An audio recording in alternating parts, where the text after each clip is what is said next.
All right, so I'm going to show off the differences between the replay mod and the freecam mod real quick for everybody who is curious. We're just going to stand right here.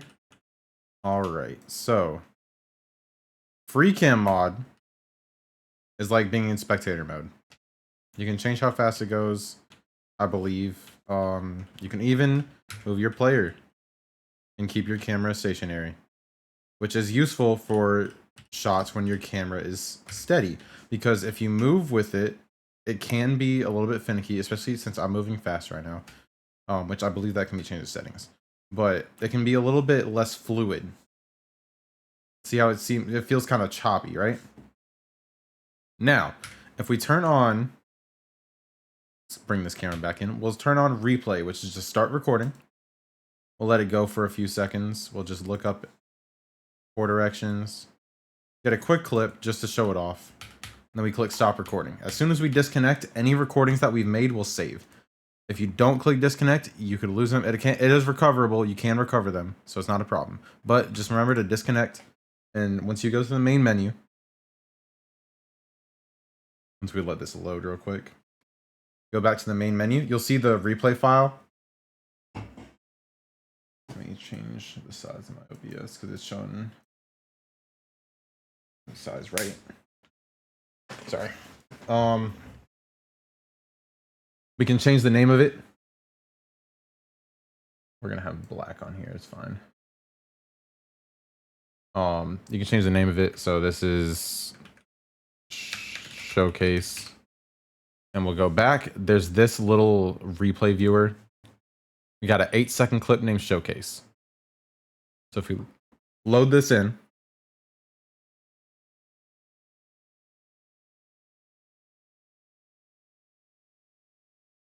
you can see it's already done the whole thing. So what we're going to do is it's already stopped. So we're going to bring it back to the beginning.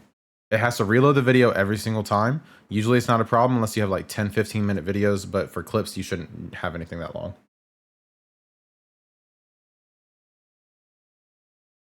All right. So first thing you do is you have several different options. You can ignore my chat, but you have keyframes, which is where the camera will be at a specific time. And you have time keyframes, which is how long. Okay.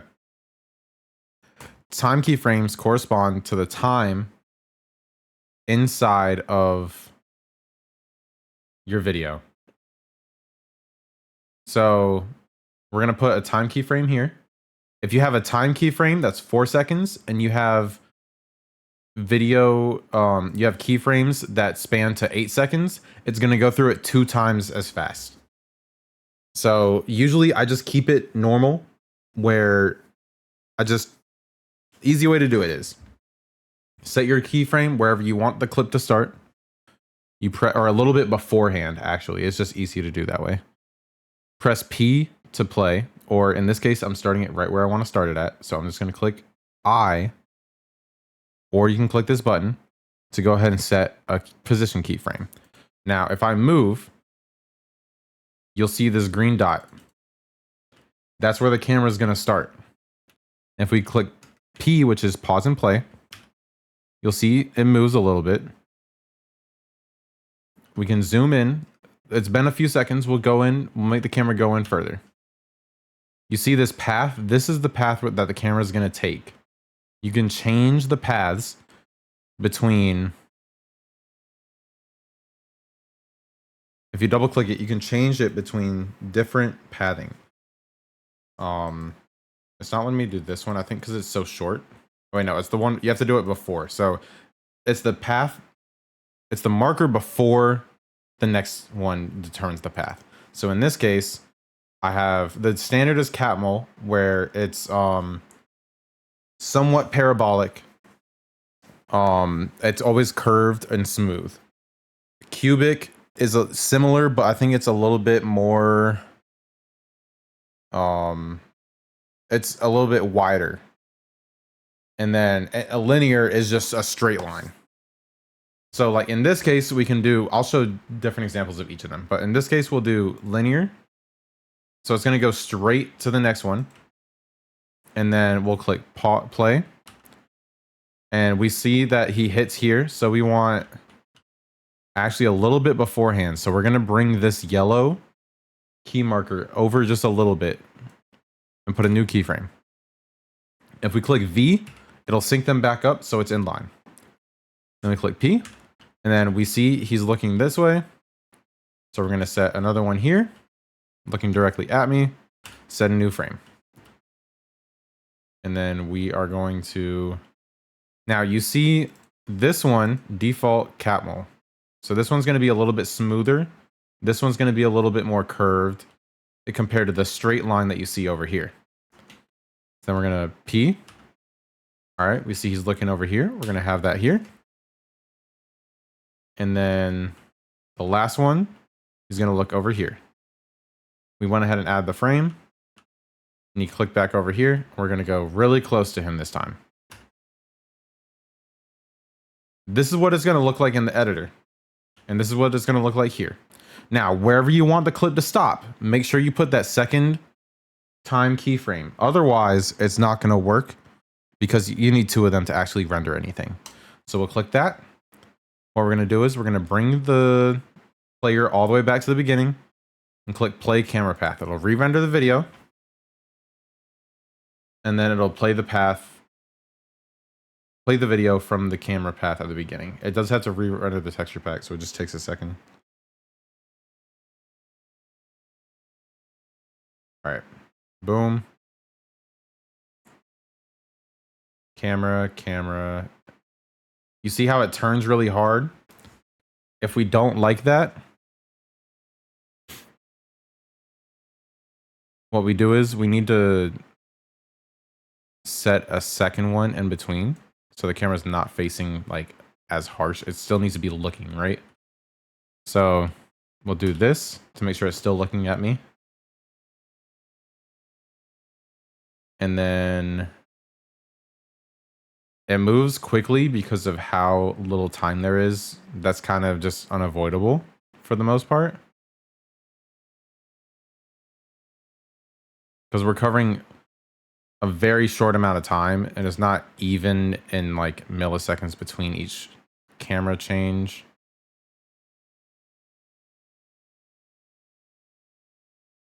So we're just going to edit the timings just a little bit. We'll see how this looks like. We'll see what this looks like. All right, we're going to redo it. Reset it. It'll reload. We'll see what it looks like now.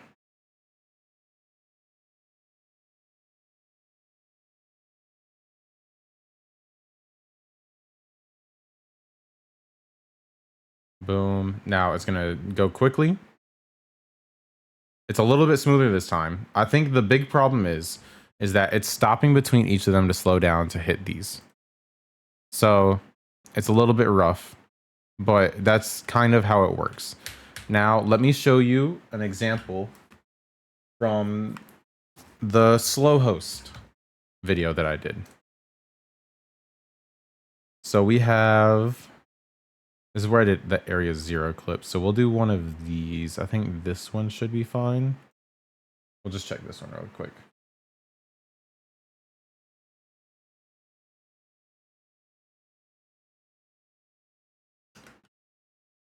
Okay, I did not use this one.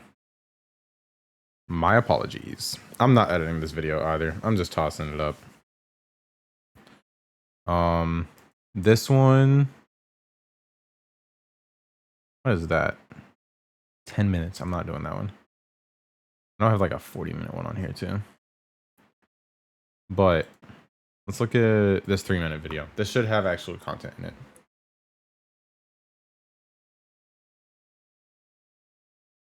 That 10-minute one is from the grass dungeon. Okay. I did not use this either because I decided to do the first person POV. This is why you want to label them. Don't be like me. Don't be like me, please.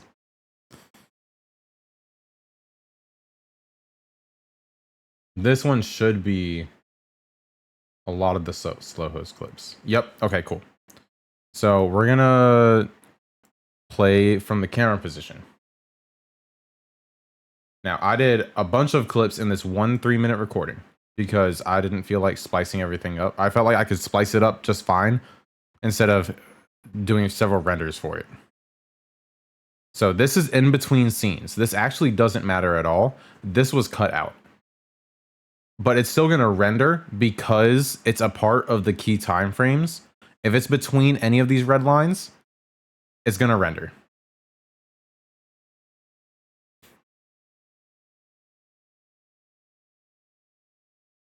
And then you'll see this is where I get into the battle, and it's talking about how they combine to a symbiotic relationship. I thought it would be funny to push him into it. It's a funny clip. You don't actually see me pushing, like you see him moving like that, but I thought it'd be funny, like, oh, get in there, go ahead and do it. So I was like, okay, that's funny. So we did that. And then we have a separate clip where I didn't like this sent out for slow-ho, so I did this one. We had it go big right in front of the camera to mask where the camera was at the time. This whole panning on the outside, all of it's manually set up through the replay mod. So next, we have slow-ho's walking. I don't think I actually used this clip at all. I wasn't a big fan of it. And then we did the shiny one walking as well. I don't think I used this one either because it just felt empty because this is the only animation that it had. And then we're going to wait until the next section.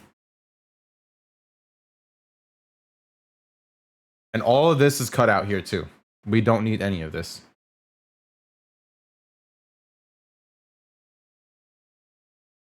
Because Slowpoke doesn't have a walk animation, so it just sits there, so it just teleports. So it doesn't work well. Then this one is Tentacool walking forward, which I don't think I used this clip either.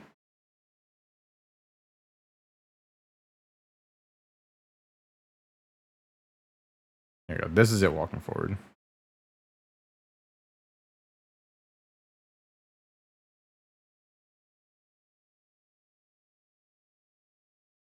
As that could potentially be used for the thing. But this is what it all looks like.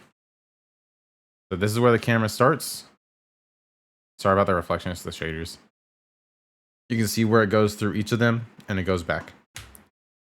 That makes the camera very, very smooth when rendering in comparison to manually moving and keeping your mouse in the same location. Let me see if I can find one more example.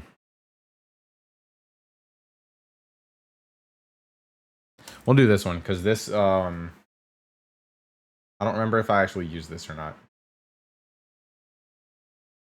I don't think I did. But I do have rendering for it.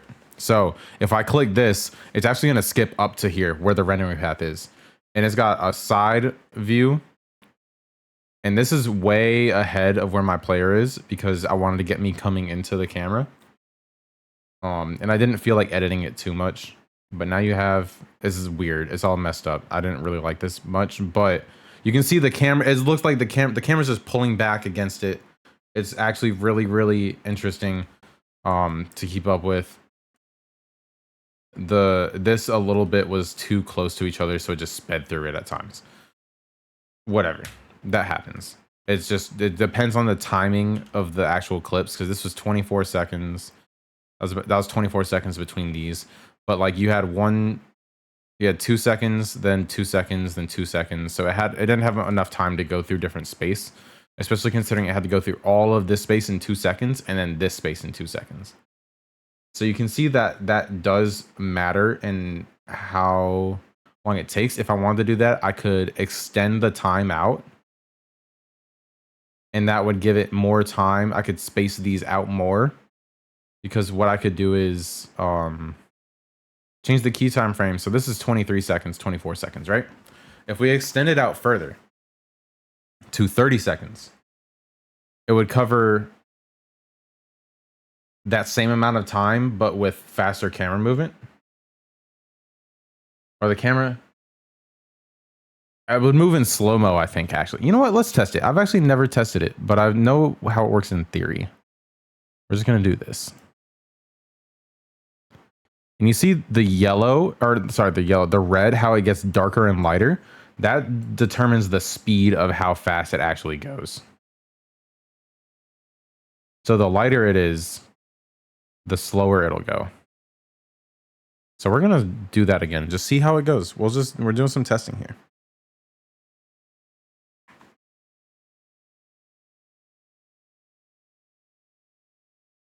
Also, keep in mind, if you do not render the whole video, your entities will not be in the same spot.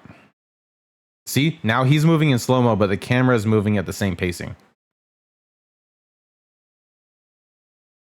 So you can do slow-mo and speed up that way by shortening the length of time would speed it up, and lengthening how long it is would slow it down. Because I'm running probably like 20% slower here. So it allows us to get good speed up and slow down clips without actually having to edit the video. I personally would just rather edit the video and control it in the editor. But that's how useful, that's the use of the replay mod. It also has other options. Like you can actually like roll your camera. So you can change your camera path in the middle of it to roll with different keyframes. So if you want to have like a cool like loopy clip, you can do that. You can toggle lighting. I have gamma bright on with sorry, my shaders is brighter anyways because I changed my brightness in my shaders because I don't like how dark everything is. You can actually capture thumbnails for the videos in your replay so you know which video is what. Also recommend doing that. I don't. I'm lazy. There's also quick mode. I don't know what quick mode is. Never used it. We're about to find out.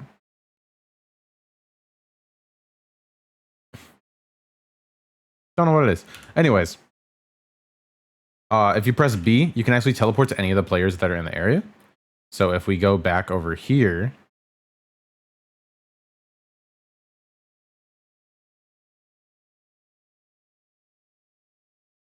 if we get close enough to the other players, if they were in render distance, it would show. I don't think they were. But if I go to the beginning of the video and I press B, I can actually teleport to other players, not just myself. Fuck it, we'll do it. Okay. Oh, quick mode lets you fucking go back. Ooh. Here you go. See, now I can teleport to this other person. Oh, I guess rid of their like third layer parts of the skin though. I don't like that.